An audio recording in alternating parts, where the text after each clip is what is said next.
are going to do some dry aging here. I'm going to do it by the book and the way it used to be done in the old days. The process is to age meat in a controlled environment for about 45 days. Right. Which tenderizes the meat, adds flavor. Essentially what we're doing here is we are in pursuit of the holy grail of meat today. So this is going to be the absolute best of the best. As a matter of fact, Bob, what I have in the cooler here today, I sourced out, is some of probably the best cuts that we can use for this, which is a bone-in product. I'm using a 109 export rib. So this is a bone-in product, which is going to really help to facilitate the aging process, and it's going to give us plenty of exterior surface that we can later trim off after the mortification of the meat. And the other thing we're using is the short loin. The short loin, as you know, consists of the tenderloin and the New York strip.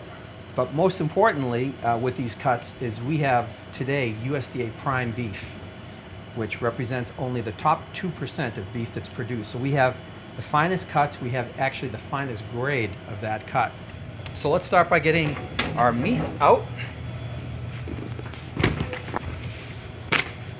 Okay, so I think what we end up seeing when we're out at a great steakhouse is that they are having beef commercially aged, and they've got to make money on these steaks. So people, wonder, you're buying a steak for $50 bucks. It seems like an awful lot for a 16-ounce steak, but what people are going to see through this process here is that these costs add up pretty quickly. We have 5 pieces of meat here, and before we've even started, just in the purchase of this meat, this is $1,100 worth of meat.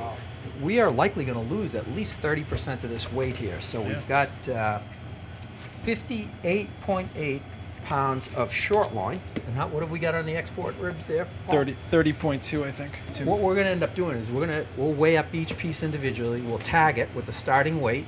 We're going to set it in there, and through the process, we're going to monitor this to see what the true cost is. And we know at restaurant level, it's very typical for the food cost to be 33% of the menu price, which is a fair standard. Now, before it's aged, is there going to be any trim done to this, or is it going in just like No. it is? What we're trying to do is leave as much of the bark. No trim whatsoever? Yeah, leave all the bark, leave the bone, the fat, everything on there, because what's going to happen is we're going to get oxidation of the fat, and that's really the key ingredient in the dry aging process, different than wet aging, in that the fat oxidizing is going to create that bacterial action for us to give us that nutty, sort of cheesy almost flavor that's going to make it different. So through the first 3 weeks, guys, I think we're going to have something that you'd find at one of the best steakhouses around. As we go toward that holy grail and we go toward that 45 days, we're going to have something really special. And you're gonna have something that's only in a handful of restaurants or a handful of the finest places to eat because of the cost. I mean, this is going to be a boned out product because the bones will be useless once it's dried. You have to cut the bone off, and a yield unaged is probably what, 60% if you take the bones off, maybe 60%. Yeah. So if, think about this: it's 30 pounds of meat. It probably just to do the math, maybe there's $15 a pound sitting here. When we're gonna see that right away.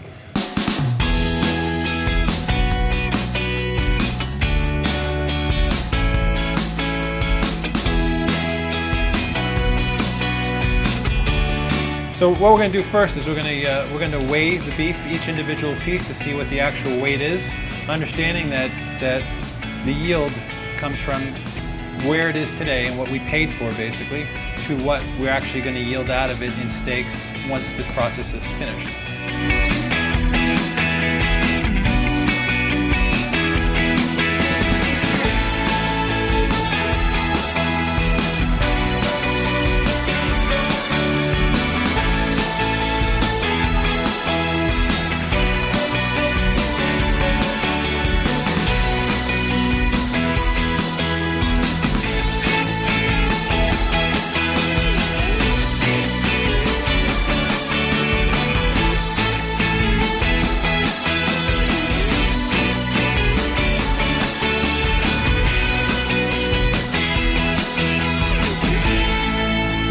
We're going to need to leave nothing to chance. We're going to lock this up like the fine jewelry.